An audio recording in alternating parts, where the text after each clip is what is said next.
Hello and welcome once again to the Outdoors Station, your one-stop shop for free audio and video information and entertainment, hopefully, based around self-powered travel. Now you join us in this show for yet another video exclusive, the first detailed close-up look at the new Nigor WickiUp 3 and WickiUp 4 shelters. There they are there. Let's have them slightly bigger on the screen. There you go. Now we filmed this last week at the end of October 2013, and the models shown in this video are actually of the 2014 specification, which Nigor have brought to market early due to high demand, and so they are available now from select dealers. There's a lot of detail to go into in showing both these shelters in this video, so it's slightly longer than normal. So I suggest you settle back with a brew in hand and take a look. First we're going to look at the shelters, then we have another clip with a weight-saving pole option, and then after that we'll do a roundup of weights and dimensions. Well, it's a beautiful autumnal day once again. Very, very surprising here at Blackmore Caravan Park, which is on the edge of the Malvern Hills, which are just behind me over there. And we hope the sun's going to stay in our favour today as we look at a couple of products which I know there's a lot of interest in. We're looking at the Nigor WickiUp 3 and the WickiUp 4. Now let's be quite open about this. There's a lot of similarities between this particular product and the Golite Shangri-La 3s and 4s, which have long since disappeared from the UK shores about 2 or 3 years ago. So there are a lot of people who enjoy that particular shelter shape and style and want to see what these Nigor products offer. Now Nigor have taken a similar style, a similar look to it, and added their own features and twists and obviously developed the product accordingly. So what I'm going to do in this particular session is try and put up both shelters at the same time and look at some of the key points and developments and see if it's the right shelter for you, depending on what type of hiker or traveller you might be. Now let's start with a few basic details like the weights and the pack size.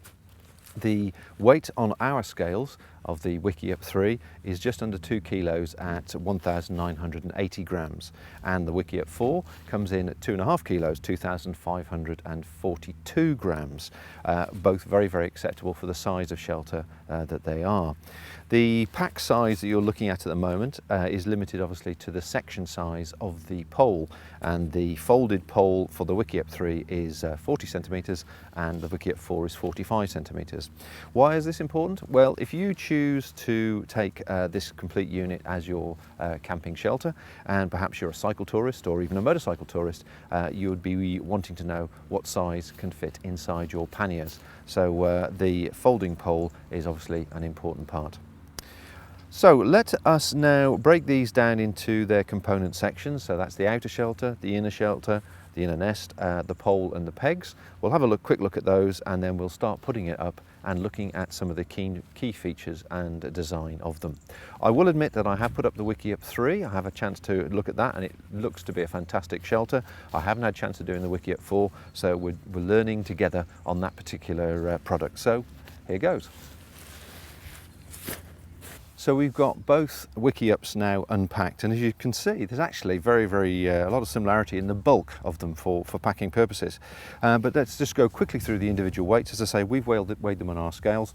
So you have the shelter, and now you're limited in the packing of both the WickiUp 3 and the 4 by the supporting wires which are inbuilt in the ventilation system, which is a curve, which you'll see when we put the shelter up. So that's as small as you can get the width of it down, but the actual outer skin is 674 grams. The inner nest can be folded down quite liberally, and that comes down quite nicely, and that's a bit heavier at 878 grams with the air packed inside it. Obviously you need to fold that down. The pole section, you have the pole section there, as I say, 40 centimetres the pole section, and the pole weighs 322. Now the thing to notice about these poles, the poles are the same, different length sections, but the same diameter on both the 3 and the 4, is that the end of the pole is quite beveled. there's quite a bevel on this pole, which is nice. There's no sharp edges, but the downside is on a day like today where it has been raining quite considerably, that will sink into the ground.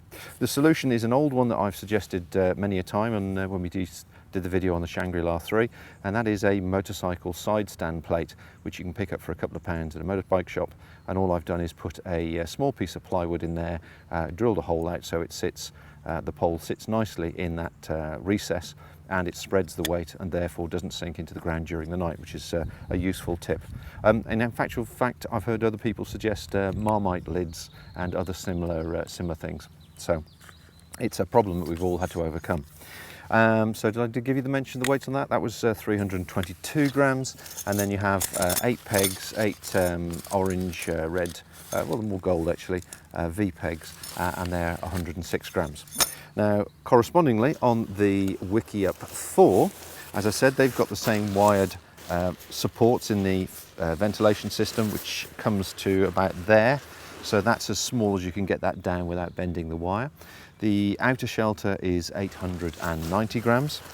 The inner nest is slightly bulkier than the 3, and that actually is where most of the weight is, at 1168 grams, 1.1 kilos. So there's a good saving to be had there if you don't use that, obviously, if weight is important. Finally, we're down to the pole. As I say, the difference between the two poles is 5 centimetres. And there you have it there, and the pole for the WickiUp 4 is 356 grams, and you get 10 pegs with this one as opposed to the 8 pegs with the WickiUp 3, and that naturally increases the weight to 128 grams. Right, that's got the technical parts over and done with. Obviously we can talk about materials a bit later on and go into detail there, but they're very, very good quality materials. The actual shelters are extremely well made. That's something that needs to be mentioned and clarified. And what I'm going to do now is I'm going to peg out the inner nests so we can see what the floor space is before we actually put the poles inside.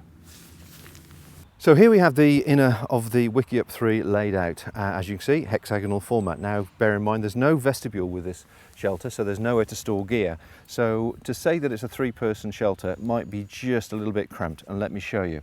Now the internal measurement, the longest point from obviously diagonally across, is 2.2 metres. I'm 6'2" as an example, so that's what, 185 centimetres. And so therefore, once I'm in here and I'm settled down, I've got space with the top of the shelter here, the top of the inner above, so I've got plenty of face space, as it were, and a reasonable amount of space either side. But don't forget the pole is there, and with the pole there, that does actually prevent a third person, as it were, sleeping down the centre. However, Nigor have thought about this, and I'll show you the solution in a second. So if you've got 2 people my side, either side of the pole, enough space for gear, that's about it. 3 people my size, that's going to be pushing it. But it may be perfect for a small family or somebody on their own with a lot of cycling equipment or whatever. So anyway, that gives you an idea of the sort of space and dimensions inside the shelter. Now with the WickiUp 4 laid out here, you can see that it's virtually a square section apart from this little triangle here. And that's very, very useful, a nice combination of features. You're looking at an internal width, or internal across the sides, as I say, it is a square, or those 2 sections are square, of 2.8 metres. So there's plenty of space in there, and particularly we're now talking about adults, there's plenty of space for 3 adults, 4 at a push possibly, but certainly we'll show you in a second when I lie down.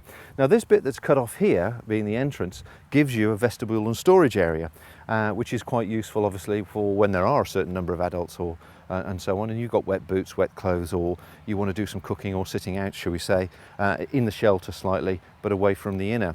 So that's a very, very important point, and probably a very good key feature for people travelling with luggage.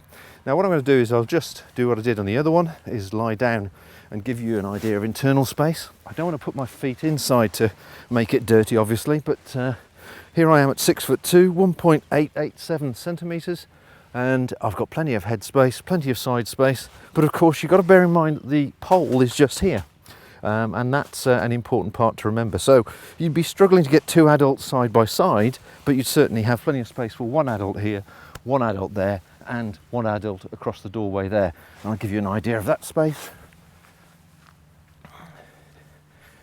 So if you've got 3 tall adults with equipment, there's space here to lie down, store the gear in the centre, and also you've got the external vestibule area here as well for the heavy wet items or items like rucksacks and that sort of thing. So let's go in a bit more detail on some of the key features in the WickiUp 3 inner shelter, inner nest. Now, old Shangri-La Hex 3, Shangri-La 3 owners will remember how drafty the old internal nest used to be, basically because they had the mesh running right down to the ground sheet area and it was stitched in low. So when you had a high wind, then it could be a bit of a drafty night.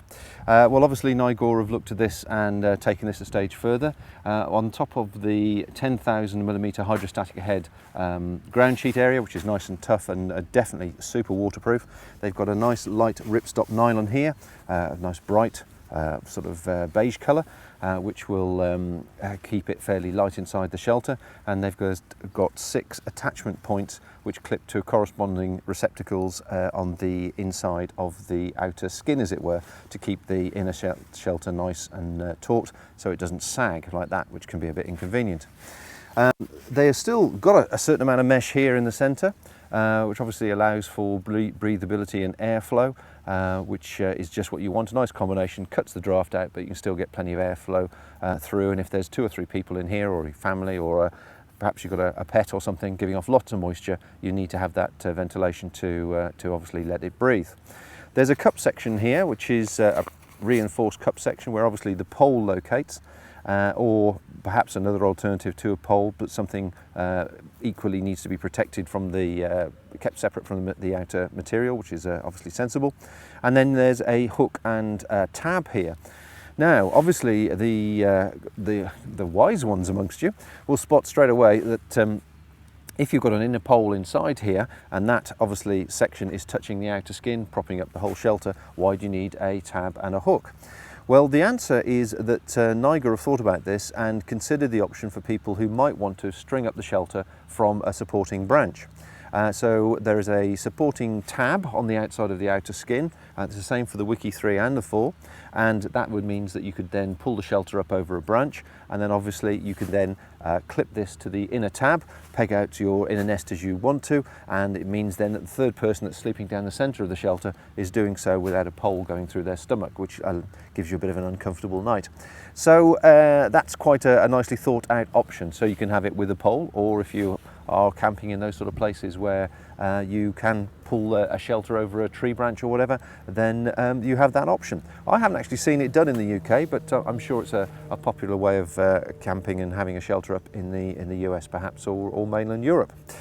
A lot of these features are very, very similar between the 3 and the 4, with obviously the materials used, the clips, the reinforcing, and so on. So I think what I'll do now is I'll quickly, before the weather changes, pop the outer skins on, and we'll have a look at the final thing. Okay, before we put the outer skins on, there's a couple of things I just wanted to point out before they got lost underneath the material. First of all, I haven't mentioned the height. So the height of the WickiUp 3 is 155 centimetres approximately, obviously depending on the conditions under the ground sheet, and it's 174 centimetres on the WickiUp 4. Almost full standing headroom for most people, and certainly for me it's getting close, but certainly I could virtually stand to get dressed in there, which is may or may not be important to you. The other thing is one from experience, which I think is a really, really nice touch. What Nigor have done is they've taken on board the fact that when you're actually trying to put a shelter up and in inclement conditions and it's windy and rainy and blowy and whatever else, the first thing we all want to do is find out A, where the door is, and B, to put the back end into the wind naturally. To help us do that, what they've done is they have put a bright orange tab as one of the 6 tabs on the WickiUp 3 as the tab by the door, and it's the same feature on the WickiUp 4 as well. So this means that you can instantly tell where the door's going to be, you can pitch that out, and it won't take you very long at all to get the pole in and then the outer skin on, and away you go. The other thing I wanted to say about these tabs, as you can see, they're a nice durable material, which will take a lot of tension, because obviously naturally this type of shaped shelter, when you've got the pole in and you're putting everything up to a maximum tension, it needs to be up to the job, and that's beautifully made and certainly resilient enough. And these little clips here are nice little clips that clip the the outer skin to the inner, and then the outer skin also comes with a tab, and that also goes over the pole, so you get a belt and braces approach to the actual shelter, which is again very, very reassuring. Right, I think I've covered most things that I wanted to cover from the inner nest point of view. Let's now finally stick the shell on. So having now put the shelter up, you can see straight away it's a really quality product. It's beautifully made, very, very nicely structured. The architecture is extremely good and the finish is extremely good. But I want to go through some of the key things which you sometimes miss when you look at things on the internet. So let's start at the top of the shelter. I mentioned the loop at the top of the shelter for stringing up the shelter from a tree branch or something. So there you have it there, and a nice visible loop, and of course it's reflective. Coming down to the 3 vents, this is the wired venting I mentioned when I said about that limits the compression that you can do when you compress the shelter down. But there's also a reflective guy point there, and if you're even more paranoid, there's one underneath there as well, just below the mesh. The other thing about that is the mesh finishes about here, and you've got that much coverage, so even when the wind is belting at you horizontally and driving the rain possibly up the material, it's still very, very unlikely to come through the mesh of the inner, which is again really, really reassuring belt and braces. Coming further down the door, we have 2 door tiebacks. Why is this important? Well, this is siliconized nylon and it's very, very slippy, and from experience I found that when you have a single tall door tie out, which is usually down here somewhere, then the material will just slip out of the loop and obviously get in the way of you going in and out of the shelter. So having 2 tie outs on the door has been fantastic. Coming further down, you can see here we have another 6 additional guy out points all round the shelter at the key places, obviously where the stitching is, again for belt and braces. So if it really was going to be a hell of a storm, then you've got these guy out points, the guy out points at the top, and you've even got more guy out points around the base as well. But one important thing here I want to point out, which is has been a design fault of some products in the past, is that the tab stitching here for the guy point is not in line with the inner support here. Now what has happened in the past is when people have sewn in the tab support and the inner shelter tab, shall we say, in the same stitching section, then via osmosis, when that gets wet, it soaks through bit by bit, comes through the inside and then drips down the inside of the shelter, which is not a very pleasant experience. So again, just want to point that out, that actually this is not in line with it, so therefore that should prevent any sort of seep through and leakage from that point of view. Let's go back down to the door. I mentioned earlier on the door was had the orange tab for the inner, so you knew where the door was, and there's obviously the reciprocal tab on the outer skin as well, which gives you a lot more confidence that you've got things under control. As I say, the webbing on both is really good, nice bulletproof webbing, nice positive popper closures on the door flap, the storm flap to protect the zip, and lots of little reflective tabs so you can find the shelter when you're staggering back from the pub at night. Finally, down at the outer perimeter, you have these additional guy out points here. You could perhaps put a bit of, I tend to put some shock cord around here just to loop it out, and that gives you an additional tension to tension the skin out. As you can see, it doesn't move very much in the breeze, but in a high wind that might move a bit. And there's again 5 of those around the outside skin, obviously missing the one out for the door. So there you are. All in all, you can nail this particular shelter to the ground. And of course, being a hexagonal shape and pyramid shape, traditionally this has been one of the most wind resistant structures that you can find in shelters generally, which is why they're so popular with all kinds of outdoors people. Now the WickiUp 4, obviously the 2 key differences: it's fractionally bigger, it's got a square footprint, it's obviously taller and takes more capacity, but the same sort of finish and features are identical between both shelters.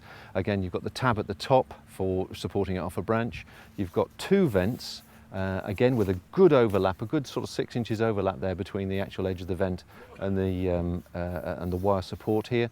As I say, the wire support is the thing that prevents it being crunched down too much when it's packed. You've got the 2 tabs for the guide tabs there, additional guide tabs, and as it's square in shape, you have got obviously 4 tabs halfway down to, again, for a belt and braces approach, And then finally, you've got another, probably, I think it's another 6 tabs around the perimeter to additionally hold down the material, which you might want to do using, as I say, a shock cord loop or a small piece of cord. Again, you've got 2 door tabs to hold back the door, the silicone door, so that stays well and truly out of the way when you're getting in and out of the shelter, and a single one on the inner nest. So again, quite a roomy structure. If I just step back here, you can see now the actual shape of the vestibule. Plenty big enough to get a couple of rucksacks underneath here, no problem at all. And possibly, obviously, if it's fairly inclement or whatever, you want to do some cooking, you're just out of the weather here. What is always possible for something like that, if you are doing cooking with both the Wicki 3 and the Wicki 4, from experience I've found that if you've got a walking pole, it's quite nice to take the door, support the door on the end of a walking pole with a bit of a small guy, and you've got yourself an additional windbreak there to cook slightly out of the weather, and it gives you just a bit more space to work in. So all in all, I think the WickiUp 3 and the WickiUp 4 are 2 excellent products. They're not cheap. They're certainly, they're a fair price for the quality of the materials and the workmanship involved. But one thing I would say is, if either the WickiUp 3 or the WickiUp 4 appeal to you as a shelter, the new stock coming in 2014 is using a different material. They call it a self-healing material, so if it gets a small hole in it, it will repair itself. Very technical, very clever, but not cheap. So don't be surprised if these products do increase in price in 2014. So if you're looking for one, don't hesitate. The WickiUp 3, the WickiUp 4 are available now. As I say, the models shown in this clip are to 2014 specifications, and the current price, I believe, will be increasing springtime next year, 2014. The previous model has a grey coloured fly, so check with your dealer to make sure you know which one they are supplying if you want to order one very soon.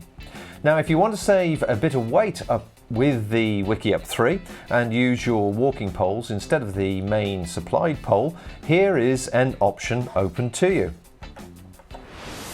Since 2005, over 5 million people have listened to the Outdoors Station audio podcasts, and over 1 million have watched the videos. You can subscribe to the Outdoors Station in numerous ways. Visit the website and select the link to your chosen social media network. The UK's only award-winning audio and video podcast service for the great outdoors. There is an option for people who don't want to take a pole on the WickiUp 3 and save themselves 332 grams, and that's to take one of these twist lock walking pole extenders.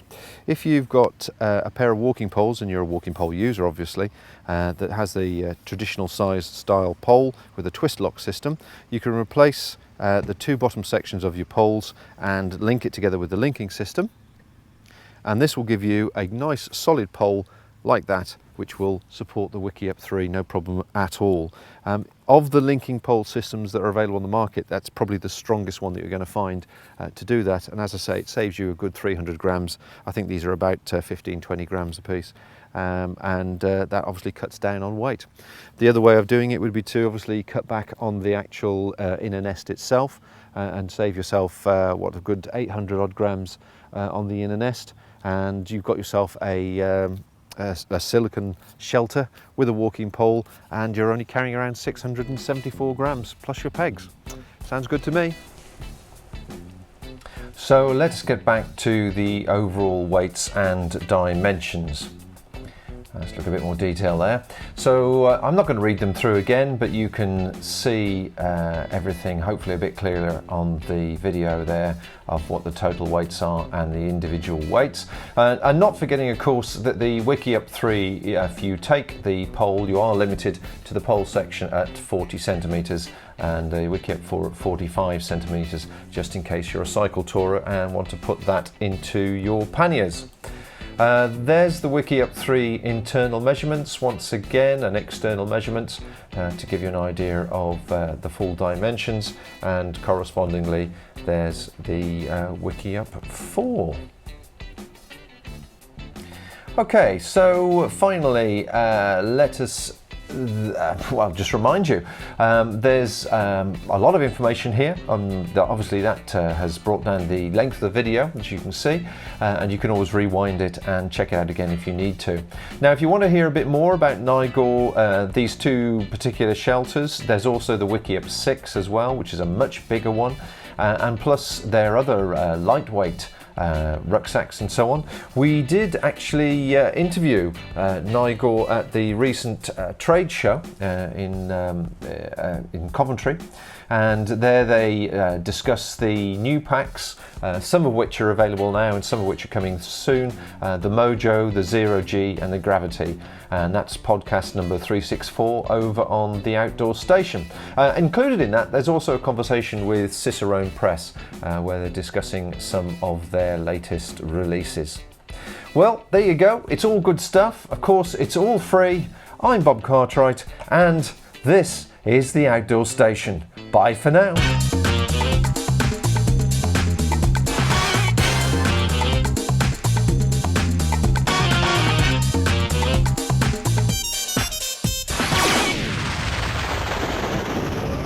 This machine will have eyes, ears, and a voice.